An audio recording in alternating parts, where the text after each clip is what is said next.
हाय दोस्तों, नमस्ते। वीडियो अच्छा लगे तो लाइक करना और शेयर करना, कमेंट करना। फिर पूरी गीत गा रही। निकला निकला निकला हो बेटी पापा के जांघे बैठी हा, पापा के जांघे बैठी हा।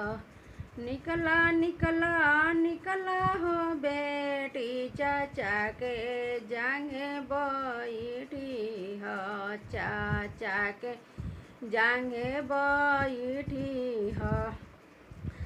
कैसे बेटी कहे हूँ लोगवा पा जांघे बैठी हो, अरे पापा जांघे बैठी हो। कैसे बेटी कहे हो लोगवा पापा जांघे बैठी हो, अरे चाचा जांघे बैठी हो।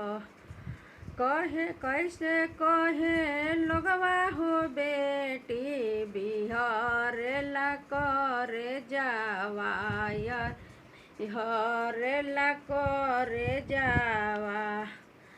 आजो छोड़वला ये पापा अपनी हो नगरिया, अरे अपनी हो नगरिया।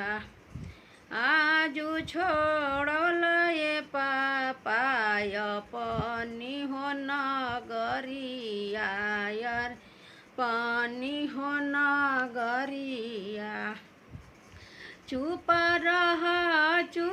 हो बेटी अप नयना पोछे हो लोरावा, नयना पोछे हो लोरावा। चुप हो बेटी नयना पोछे हो लोरावा, नयना पोछे हो लोरावा। फिर से बोलैबो ये बेटी अपनी हो नगरिया, अरे अपनी हो नगरिया। फिर से बोलैबो ये बेटी अपनी हो नगरिया, रे अपनी हो नगरिया। निकला निकला निकला हो बेटी पापा के जांघिया बैठी हैं, पापा के जांघिया बैठी हैं। निकला निकला निकला हो बेटी चाचा के जांघे बैठबू, चाचा के जांघे बैठबू।